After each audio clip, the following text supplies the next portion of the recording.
नमो नमः। संस्कृत ज्ञान शिक्षा में आप सभी का हार्दिक अभिनंदन है। प्यारे दोस्तों, प्यारे विद्यार्थियों, यदि आप मेरे चैनल पर नए हैं तो मेरे चैनल को लाइक शेयर और सब्सक्राइब जरूर करना। चलिए प्रत्यय पढ़ रहे हैं और प्रत्यय में भी हम पढ़ रहे हैं कृदंत प्रत्यय। कृदंत अर्थात कृत प्रत्यय, जो प्रत्यय धातुओं के साथ जुड़ते हैं वो क्या होते हैं? कृदंत प्रत्यय कहलाते हैं।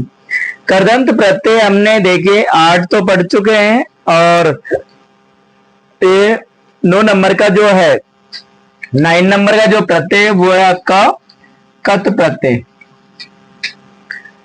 दोनों साथ साथ पढ़ेंगे, लेकिन इसका मैंने कत प्रत्यय का यहां लिखा है, कतवतों का इसकी अगले वाली स्लाइड में होगा ना। तो देखिए कत का सूत्र है कत कतवत निष्ठा, यानी ये सूत्र कहता है कि कत और कतवतु प्रत्यय की क्या होती है? निष्ठा संज्ञा होती है। मैंने अभी ओनली किसका लिखा है? कत प्रत्यय का। कतवतु के अगली स्लाइड में पढ़ेंगे। देखिए कत प्रत्यय की क्या करता है? ये निष्ठा संज्ञा करता है। क्या करता है? निष्ठा संज्ञा करता है।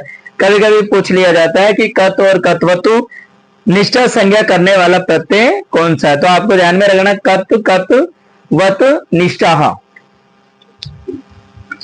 भूतकाल के अर्थ में होता है। यानी कत प्रत्यय का जो प्रयोग होता है वो किस काल में होता है? भूतकाल में होता है, यानी जो समय बीत चुका है, यानी जो समय गुजर चुका है। कत प्रत्यय भाव और कर्म में होता है, यानी कत प्रत्यय का जो प्रयोग किया जाता है वो भाव और कर्म में किया जाता है। अर्थात कत प्रत्यय का प्रयोग भाववाच्य और कर्मवाच्य में किया जाता है। आपको ध्यान में रखना कि कत प्रत्यय का जो प्रयोग है वो किस में किया जाता है प्यारे साथियों? अर्थात भाववाच्य और कर्मवाच्य में किया जाता है। इसका तय शेष रहता है। क्या शेष रहता है? तय शेष रहता है। और इस प्रत्यय के रूप तीनों लिंगों में चलते हैं, पुल्लिंग, स्त्रीलिंग और नपुंसक लिंग। तो देखिए पहले यहां हम पुल्लिंग वाला रूप बनाएंगे और यहां स्त्रीलिंग वाला रूप बनाएंगे और यहां बनाएंगे हम नपुंसक लिंग वाला रूप बनाएंगे। देखना, तो पट धातु है, पट धातु में कत प्रत्यय ऐड करेंगे, कह की क्या हो जाएगी? संज्ञा हो जाएगी, अर्थात लोप हो जाएगा। और क्या शेष रहता है? तय शेष रहता है। और धातु में ई जोड़ देंगे तो क्या बनेगा? पुल्लिंग में तो क्या बनेगा? पठिता है। इस लिंग में क्या बनेगा? पठिता। और नपुंसक लिंग में क्या बनेगा? पठितम। आपको ध्यान में रखना कि कत प्रत्यय में कै की संज्ञा होकर के, यानी कै का लोप होकर के तय बचता है। अर्थात उसमें क्या करना है? तो देखिए यानी कत प्रत्यय से बने हुए शब्द तीनों लिंगों में चलते हैं, पुल्लिंग, स्त्रीलिंग और नपुंसकलिंग। पुल्लिंग में तो देखिए पठित है, स्त्रीलिंग में पठिता, नपुंसकलिंग में पठितम। इसी तरीके से गम धातु है। गम धातु में ध्यान रखना कि मै का क्या हो जाता है? लोप हो जाता है। और क्या शेष रहता है? गए। और यहां कै की संज्ञा हो जाएगी तो क्या शेष रहेगा? तय। तो क्या बनेगा? देखिए गतय और गताहा, गतम। इस तरीके से याद रखना है आपको, है ना। गत है पुल्लिंग में, गता स्त्रीलिंग में और गतम नपुंसक लिंग में। देखिए इसका यदि वाक्य में प्रयोग करवाया जाए तो आपको क्या करना है कि उसका सेंटेंस, उसका जो वाक्य है वो देखना है कि पुल्लिंग का है तो पुल्लिंग वाला रूप, स्त्रीलिंग का है तो स्त्रीलिंग वाला, और नपुंसक लिंग वाला है तो नपुंसक लिंग वाला रूप ही हम प्रयोग में करेंगे। चलिए कत धातु में तो क्या बनेगा? वही इट का आगम होगा इसमें, और कत में से तय शेष रहता है तो क्या बनेगा? कथित है,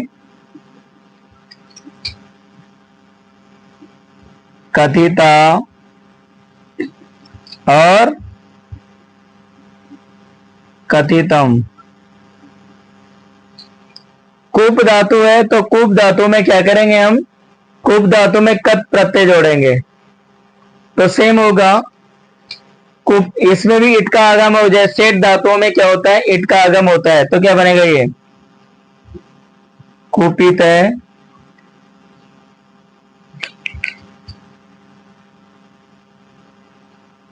कुपिता और कुपिताओं। आगे खाद, तो खाद धातु में कत प्रत्यय ऐड करते हैं तो देखिए धातु में इट का आगम होगा और कत में से क्या शेष रहता है, तय शेष रहेगा, तो क्या बनेगा खादित है। पुल्लिंग में बनेगा खादित है और स्त्रीलिंग में बन जाएगा खादिता। नपुंसक लिंग में क्या बनेगा खादितम। आगे दे रखा है ज्ञा, जानना अर्थ में प्रयोग किया जाता है इसका, तो देखिए ज्ञा धातु में कत जोड़ते हैं तो कुछ भी चेंज नहीं करना, कि जो कत प्रत्यय का शेष रूप बचा हुआ रूप है वो उसमें ज्ञा धातु में जोड़ना है, तो क्या बनेगा पुल्लिंग में तो क्या बनेगा ज्ञात है और स्त्रीलिंग में क्या बन जाएगा ज्ञाता। नपुंसक लिंग में क्या बनेगा ज्ञातम। इस तरीके से हमने ये कत प्रत्यय किया है। कत प्रत्यय में क्या करना, पहला सूत्र याद रखना, कत कत वत निष्ठा, यानी ये कत प्रत्यय की क्या करता है निष्ठा संज्ञा करने वाला सूत्र है।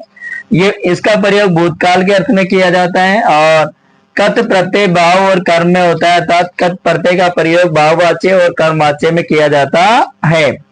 इसका क्या शेष रहता है, कत का तय शेष रहता है और इस प्रत्यय से बने हुए रूप तीनों लिंगों में चलते हैं, पुल्लिंग, स्त्रीलिंग और नपुंसक लिंग। ठीक है। पट धातु से कत प्रत्यय ऐड करते हैं तो पठित है पठिता पठितम। गम धातु से कत ऐड करते हैं तो क्या गत है गता गतम। और कत धातु से कत प्रत्यय ऐड करते हैं तो कथित है कथिता कथितम। कूप धातु से कत ऐड करेंगे तो कुपित है कुपिता कुपितम। खाद धातु से ऐड करेंगे कत तो क्या बने खादित है खादिता खादितम। और ज्ञा धातु से कत प्रत्यय ऐड करेंगे तो क्या होगा ज्ञात है ज्ञाता ज्ञातम। जल्दी से इसका स्क्रीनशॉट ले लीजिए, आगे कत्वतु और कंप्लीट करते हैं। ठीक है,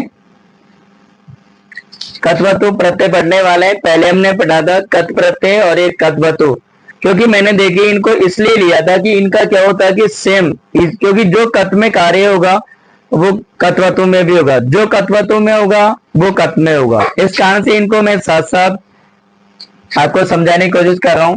इसका सूत्र है वही सूत्र है जैसे कत कत वत निष्ठा, यानी ये जो सूत्र है कत कत वत निष्ठा, ये सूत्र है कि कत और कत्वतु प्रत्ययों की क्या करता है निष्ठा संज्ञा करने वाला सूत्र है। यानी ये सूत्र कत्वतु प्रत्यय की निष्ठा संज्ञा करता है और भूतकाल के अर्थ में कत्वतु प्रत्यय का प्रयोग किया जाता है। यानी भूतकाल के अर्थ में कत्वतु प्रत्यय का क्या किया जाता है प्रयोग किया जाता है। कत्वतु प्रत्यय का कर्ता में ही होता है, यानी कत्वतु प्रत्यय का जो प्रयोग किया जाता है वो कर्ता में ही होता है, अर्थात कर्तृवाच्य में ही होता है। इसका प्रयोग कर्तृवाच्य में होता है। इस प्रत्यय का तवत शेष रहता है। देखिए मैंने आपको बताया था कि कत प्रत्यय का तो क्या शेष रहता है कत शेष रहता है और कत्वतु का क्या शेष रहेगा तवत, अर्थात क और ऊ की क्या हो जाएगी इत संज्ञा हो जाएगी। इत संज्ञा होकर के क्या हो जाएगा लोप हो जाएगा, यानी वो दोनों हट जाएंगे और क्या शेष रह जाएगा तवत। इसके रूप भी क्या है प्यारे साथियों, इसके रूप भी तीनों लिंगों में चलते हैं, अर्थात पुल्लिंग, स्त्रीलिंग और नपुंसक लिंग। यानी कत प्रत्यय से बने हुए शब्दों के शब्द भी तीनों लिंगों में चलते हैं और कत्वतु के भी तीनों लिंगों में चलते हैं। जैसे हम बात करें प्यारे साथियों, क्योंकि अर्च प्लस कत्वतु प्रत्यय, तो देखिए अर्च धातु होती है जो पूजा करने के अर्थ में, अर्चना करने के अर्थ में। कत्वतु में से क और उ की क्या हो जाएगी, इत संज्ञा हो जाएगी, अर्थात लोप हो जाएगा, ये दोनों हट जाएंगे। और सेठ इस धातु में क्या जोड़ना है, ई जोड़ देंगे तो क्या बनेगा,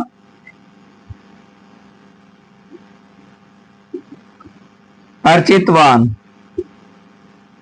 अब आपको ध्यान में रखना है प्यारे साथियों कि पुल्लिंग में जब हम करते हैं तो क्या होता है, वान लगता है, और स्त्रीलिंग में वती और नपुंसकलिंग में वत शेष रहता है।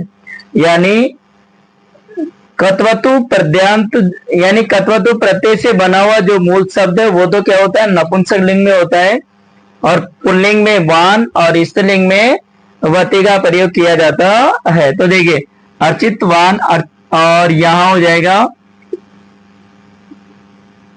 अर्चितवती, और यह मूल रूप हो जाएगा, क्या हो जाएगा, अर्चितवत।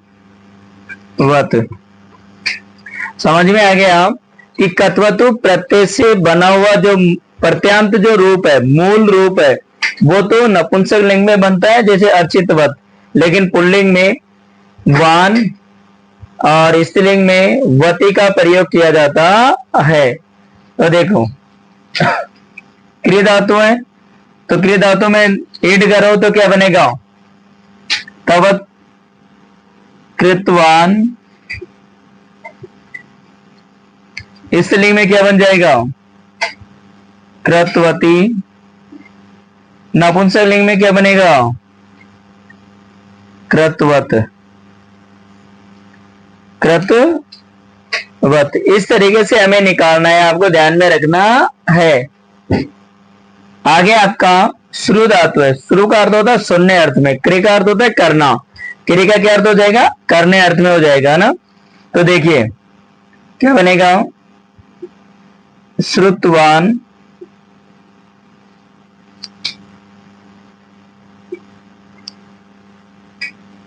श्रुतवती और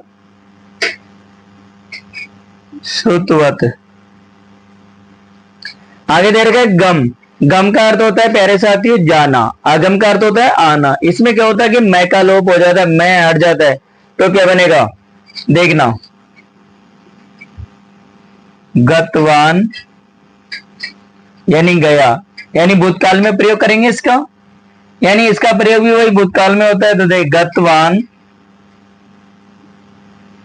गतवती और गतवत। पट धातु में क्या करेंगे, वही ई जोड़ देंगे, पठितवान, पठितवती, इस तरीके से देखो,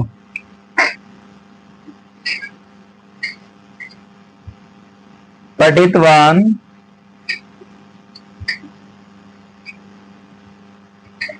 पठितवती और पठितवत। आगे दे रखा है ज्ञा, तो ज्ञा धातु में कुछ नहीं करना, कत्वतु प्रत्यय से जो बचा हुआ शेष रूप है वो क्या कर देंगे, हम जोड़ देंगे इसमें। तो क्या बनेगा, देखिए पुल्लिंग में तो क्या हो जाएगा, ज्ञातवान, और स्त्रीलिंग में क्या हो जाएगा, ज्ञातवती। नपुंसक लिंग में क्या हो जाएगा, ज्ञातवत। तो आपको ध्यान रखना, कत्वत, कत में तो कत शेष रहता है, कत्वतों में तवत शेष रहता है। कत में तो कै की इत संज्ञा हो जाती है और वो हट जाता है। इसमें क्या होता है, कै और ऊ की इत संज्ञा होकर के तवत शेष रहता है। वही कत्वतु प्रत्यय है जो क्या करता है, निष्ठा संज्ञा करता है दोनों प्रत्ययों की। कौन से की, जो पहले हमने पढ़ा, एक तो कत और एक ये कत्वतु की, ठीक है। इनका प्रयोग भी भूतकाल के अर्थ में प्रयोग किया जाता है और कर्ता में ही प्रयोग किया जाता है, यानी कर्तृवाच्य में ही प्रयोग किया जाता है कत्वतु प्रत्यय का प्रयोग। इसका प्रयोग कर्तृवाच्य में होता है। इस प्रत्यय का तवत शेष रहता है और इसके रूप भी तीनों लिंगों में चलते हैं। जैसे अर्च प्लस कत्वतु तो क्या बनेगा, अर्चितवान, अर्चितवती, अर्चितवत। क्रिया धातु में कत्वतु ऐड करेंगे तो क्या बनेगा, कृतवान, कृतवती, कृतवत। श्रु धातु में श्रुतवान, श्रुतवती, श्रुतवत। गम में गम में क्या हो जाएगा? गतवान, गतवती, गतवत। ठीक है।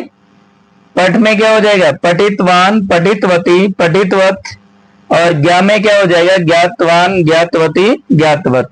यानी इस प्रकार प्यारे साथियों आज हमने कत्व और कत्वतु प्रत्यय एक सरल विधि में कंप्लीट किया है, और इसका मैंने सूत्र भी आपको बताया कि कत कत्वत निष्ठा, यानी ये दोनों प्रत्ययों की क्या करता है? निष्ठा संज्ञा करने वाला सूत्र है।